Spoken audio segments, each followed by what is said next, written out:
This is FYI News 13, brought to you by SSPTV and the Hazleton Standardspeaker. For your information, Chicago Cubs manager Joe Maddon is back in Hazleton. We have full coverage of the Hazleton Integration Project's holiday celebration next. Hello everyone, and thank you so much for carving out some time for us at SSPTV. I'm Ken Karen. Just a friendly reminder that you can watch FYI in HD on Service Electric Cablevision Channel 513. Regardless of how you are viewing us right now, you're going to get your local headlines from FYI and the Hazleton Standardspeaker.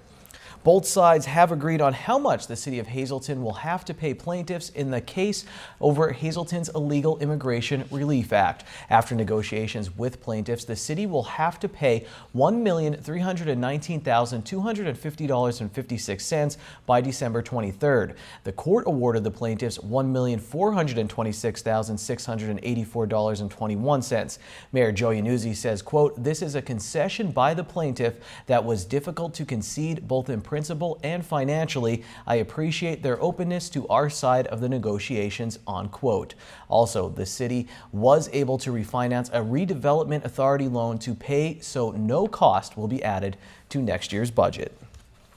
On Wednesday, Hazleton welcomed home National League Manager of the Year Joe Maddon. Maddon is making his yearly visit to help promote and raise money for the Hazleton Integration Project, and I'm sure also to visit with family and friends.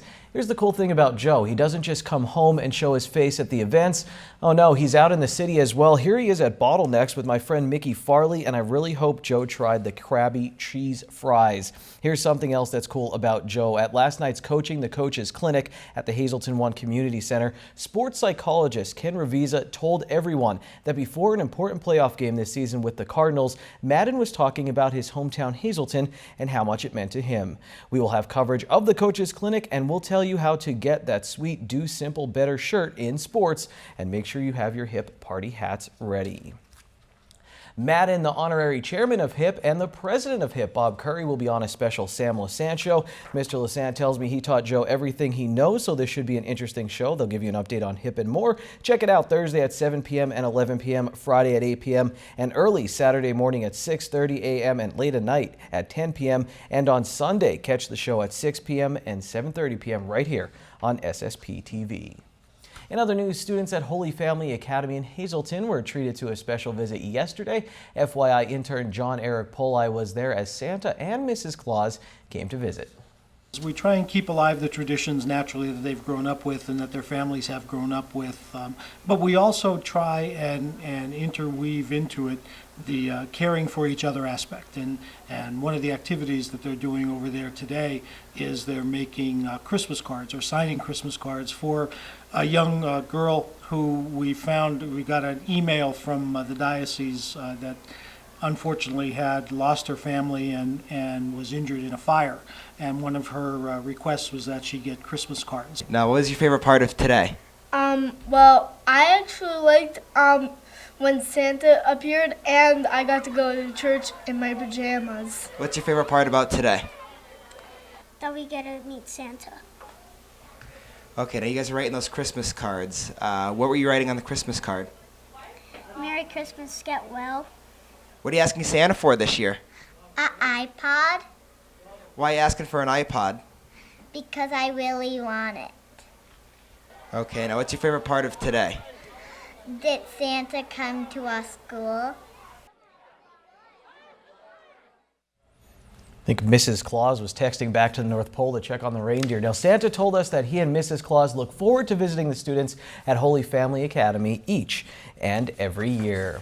While Santa was visiting Holy Family Academy, 2 members of the Pennsylvania State Police stopped by our studios yesterday. They brought with them some important advice for holiday shoppers. Here's Lisa Sugart with more.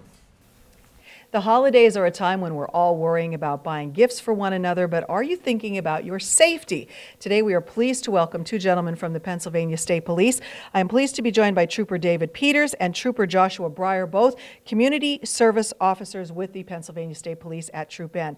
Trooper Peters, I'm going to start with you. This is a time when people should be paying attention because there are a lot of scams out there. Oh, absolutely. Not only that, just in shopping, people carrying large amounts of money, purchasing a lot of packages and then putting them in their car, maybe not in their trunk, crime is of opportunity. So people are out there on the holidays waiting just to take advantage of some of the things that you went and purchased, or to swipe your purse, or run a scam where they're running a product on sale and try to get you to use your credit card and provide them with information on that. So when we're heading out to the stores and the malls, what's the best advice you have for us? Well, I'd always park in a well-lit area. Carry your keys in your hand when you're departing. What happens, you're carrying a lot of packages, so you're trying to fumble with your keys. So you're creating that opportunity for someone to do it. If you do put your packages, place them in the trunk if you can, if you're going to go back and continue shopping. Don't carry large amounts of money with you. Don't leave your purse unattended. Maybe if you're a female, you're carrying a purse, instead of putting it over your shoulder, kind of wrap it around. So if someone's trying to run by you and grab your purse, it's not easily accessible to do that. All right, so very great tips for safety. We also need safety in the convenience of our home when we're shopping at our fingertips online. So this can be just as dangerous. Yes, it can. And it's very important that if you're doing online purchases, you want to protect that information. You want to make sure it's secure. You also want to review your credit history, look at your credit card statements, look at your bank statements, and if there's any suspicious activities, immediately notify the police and the credit card company so you can take immediate action to prevent that from going any further. How prevalent are things like that in this day and age now? I would think it's on the rise. It's becoming more common, but also there's newer technology in place that are trying to prevent a lot of that from happening. So the best thing you could do is be vigilant, monitor your credit card statements, monitor your bank accounts, and monitor your credit history. All righty, very good advice. Anything else you'd want to tell our viewers out there to make sure that they're safe this holiday season and all the time? Just to be aware of their surroundings. Know where they are at all times. Know of the people around them and their surroundings. If something looks suspicious, I always believe it. If it doesn't feel right, it's usually not right. If they see something suspicious, please call 911 or their local police agency so we don't have someone become a victim of a crime. All right, very good tips for anyone, not only when you're shopping for the holidays, but when you're heading out all year long. Thanks, Lisa. The soon-to-be mayor of Hazleton traveled to Paterson, New Jersey yesterday. Jeff Cassatt was invited to sit in on a cabinet meeting hosted by Paterson Mayor Jose Torres. Cassatt's invitation came after Paterson Police Commissioner Jerry Spezial took part in civil service testing in Hazleton last week. Cassatt listened as the city's department heads reported to the mayor. Hazleton's mayor-elect says that he came away with some ideas that could help Hazleton. Cassatt takes over the helm on January 4th. 2016 marks a major milestone for our media partner, the Hazleton Standardspeaker.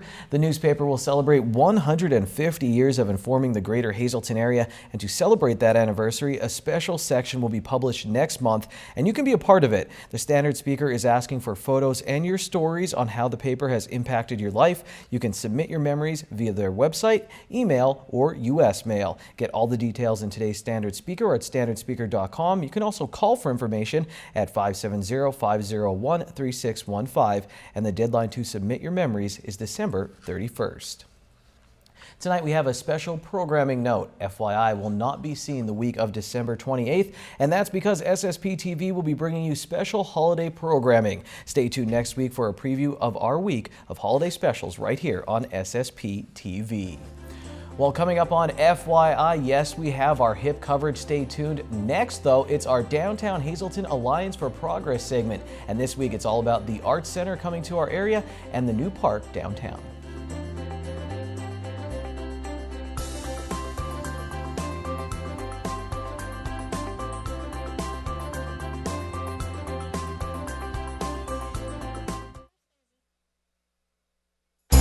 This is FYI News 13, brought to you by SSPTV and the Hazleton Standardspeaker. Great things continuing to happen in downtown Hazleton. I'm pleased to welcome back Krista Schneider, the Executive Director of the Downtown Hazleton Alliance for Progress.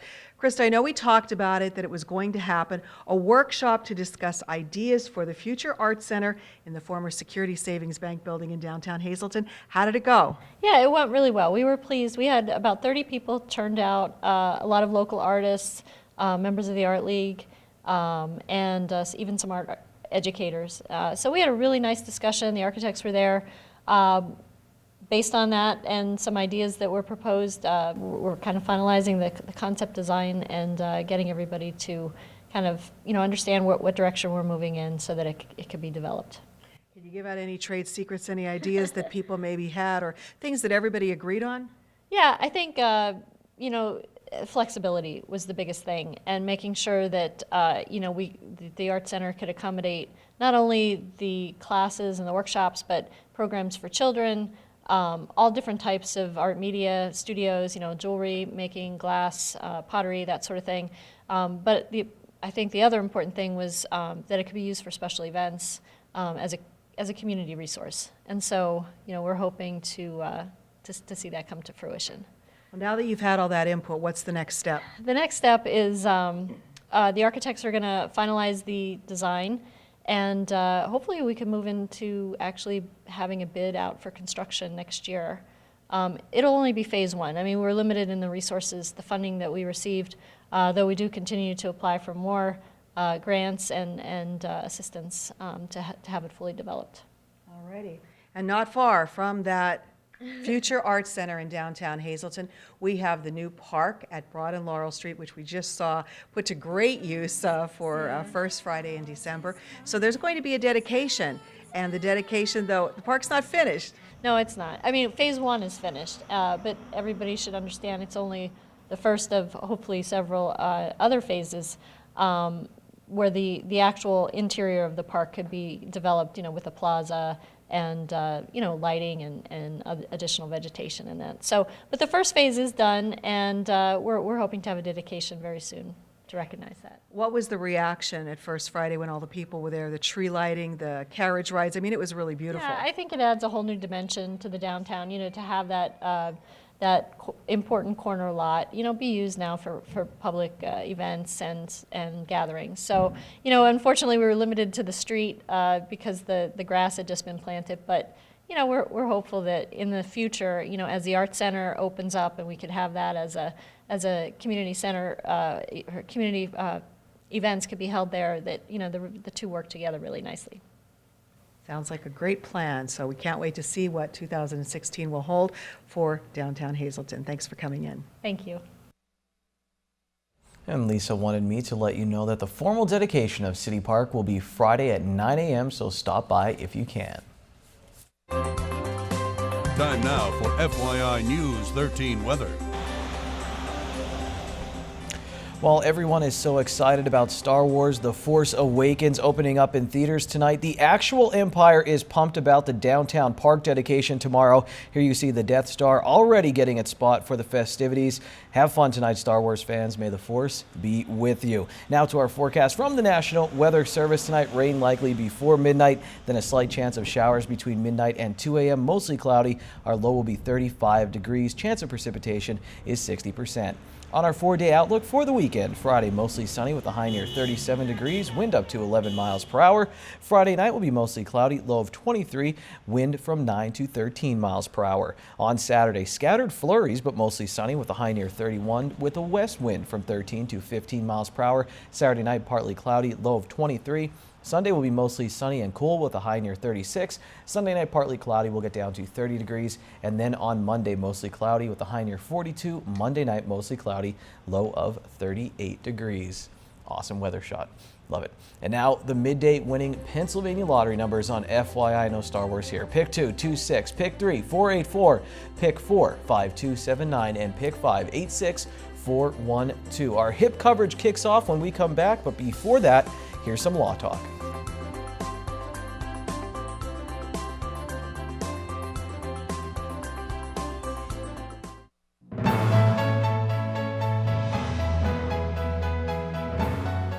Viewer question: how do you challenge someone's claim to the decedent's property?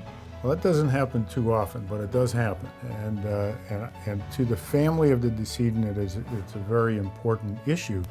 I could just relate to you one particular incident that we had where the decedent had a rather large IRA account with a brokerage firm, and when we contacted that brokerage firm, they said, "Oh no, we're paying this to this other person who was not even a family member." And we said, "Wait a minute, now get us some proof on that the decedent named them the beneficiary on that account." What they provided to us we didn't think was particularly sustainable. So what we did is we had to file, and in the same situation you would have to file a petition in the Orphans Court Division. This particular case was here in Luzerne County.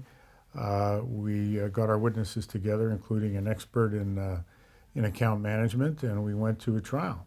And we had a trial before the Orphans Court judge who decided that, in fact, we were right, the brokerage house was wrong, and ordered the brokerage house to pay the account to our client, who was the decedent's son.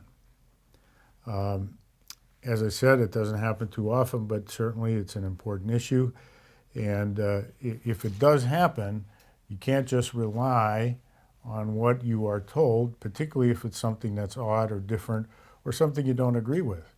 And if you don't agree with, you must ask for documented proof that it was the intent of the decedent to have that account go by beneficiary designation to someone outside the family.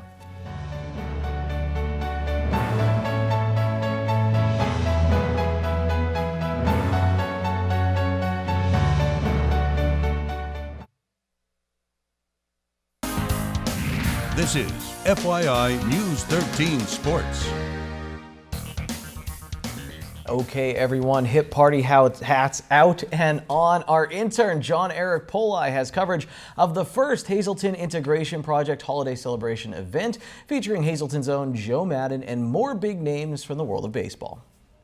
Joe Maddon started his coaching clinic by saying, "Hi, I'm Joe Maddon from 11th Street." And now Maddon is happy to be back in his hometown where he first learned the game. Maddon returned to Hazleton Thursday night and held a clinic for local coaches at the Hazleton 1 Community Center. Before the event got started, he spent some time remembering the coaches from Hazleton that helped him shape his career, including Paul Bonomo, who taught him how to pitch, and his high school coach, Ed Morgan. Then there was this little story from Little League opening day with Ernie Valent. It was Maddon's first day playing shortstop. We played the first game. I think I made 4 or 5 errors. And Mr. Valent came out, he got right in my eyeballs and asked me if I thought those errors were my fault. And I said they were. And he kind of liked that, but he says not all of them were. And then he explained to me what was not my fault. So I thought that was kind of cool. On this night in 2015, Maddon brought an all-star cast with him to the clinic, which featured professional coaches like Tampa Bay Rays pitching coach Jim Hickey and former Cubs outfielder and 3-time world champion first base coach Jose Cardinal. The information, the kind of stuff that folks could hear tonight, you can't really just get anywhere, and you're not going to get in a book necessarily. Like, for instance, Kenny Ravizza is going to talk on sports psychology, which to me, one of the most important things that we do with the Cubs or any team that I've ever participated in. The coaches that came to learn from the best in the game ranged from Little League to college. The age difference didn't matter to Maddon, as he was going to teach them with the same method he uses in the big leagues. It's always about one-on-one. I'm not saying you dumb it down, that's not my point. I mean, with the Cubs, I go one-on-one the whole spring training. I don't like complicated. All of the coaches at the event, whether listening or teaching, were thrilled to be a part of the clinic and to hear from the National League Manager of the Year. So an opportunity to learn new things, and especially with Coach Maddon and all the staff that he has coming here. How do you get that opportunity in this area? It's amazing. I think anytime you can see somebody who's, made it in the profession that like he has, being a major league manager and being in the game, paying his dues, for him to give back and to specifically give back to his hometown is a great message and a great lesson. So when he asked me to do it, I was more than happy to. For FYI Sports, I'm John Eric Poli. Thanks, John. Now, you may have noticed the Do Simple Better Cub shirts in John's story. Well, there's a story behind that. Here's Joe telling that story, and forgive me for the audio. I struggle with doing simple sometimes. The point is exactly what you're talking about.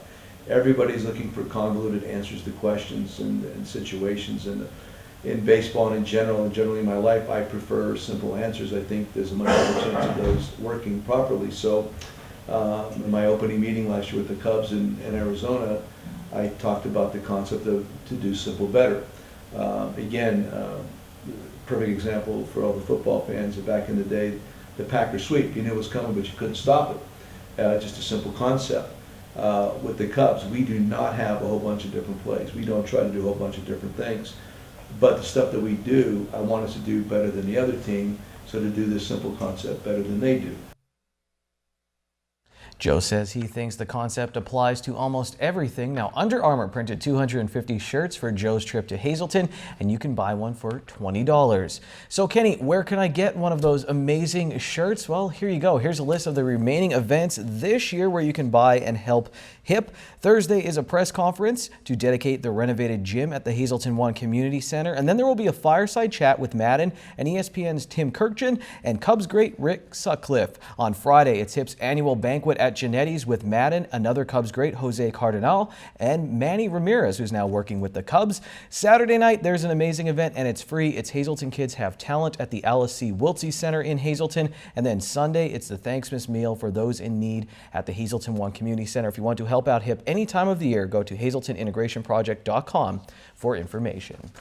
There was food at the coach's clinic, third base hoagies. I could go for 3 deluxes right now and 5 farmer iced teas and a nap, but I have to do the FYI Standard Speaker scoreboard. The Marion Colts beat Weatherly in boys basketball. John Waco had 4 points, 4 3-pointers and 20 points. In girls basketball, Jim Thorpe beat MMI. The Wilkes-Barre Scranton Penguins, they shut out Lehigh Valley. On Wednesday night, it was their 4th straight win and their 3rd straight shutout. Finally, how's this for a Christmas card? The Hazleton area Cougars landed in Florida on Wednesday for the KSA preseason holiday tournament. And make sure to keep checking the Standard Speaker because they have a Cougar player keeping a daily log of the trip. Now, thanks for watching sports. I'll be back to wrap things up after the social report. Thursday is $1 burger night at Bottlenecks. Get a juicy 4th pound burger for only $1 all night long. Good evening, everyone, and here's tonight's Talk of the Town report. Hazleton Public Transit has announced all bus service will end at 4 p.m. on Christmas Eve, Thursday, December 24th, and New Year's Eve, December 31st. There will be no bus service on Christmas Day and New Year's Day. For info, just call 570-459-5414. Our next announcement, the United Way will be holding their annual community Christmas dinner on December 25th from 11 a.m. to 2 p.m. at Holy Rosary Church, 240 South Poplar Street in Hazleton. Delivery is available, everyone is welcome, and rides are also available. To volunteer or for more information, just call 570-455-9515. And finally, Holy Trinity Orthodox Church, 223 South Kennedy Drive in McAdoo, will be having a pierogi and halushki sale Friday, December 18th from 10 a.m. to 5:30. Call ahead to secure your order, 570-929-2179. That's tonight's Talk of the Town.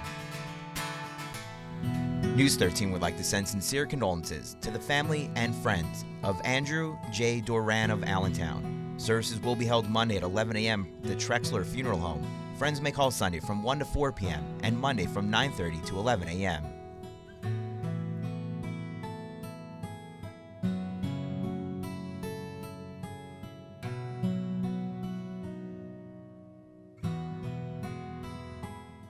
Attention pay-per-view subscribers, if you see your name right now on News 13, you'll have 13 minutes to call in and win a free movie from Service Electric Cablevision. Our winner tonight is Patrice Baker of Drums. Patrice, if you're watching, give us a call, 570-455-7267, extension 104. A new Star Wars movie, Joe Maddon is in town. It truly is the most wonderful time of the year. I hope you're enjoying it. We'll be back here with more HIP coverage and local information for you tomorrow. Until then, take it easy, everyone.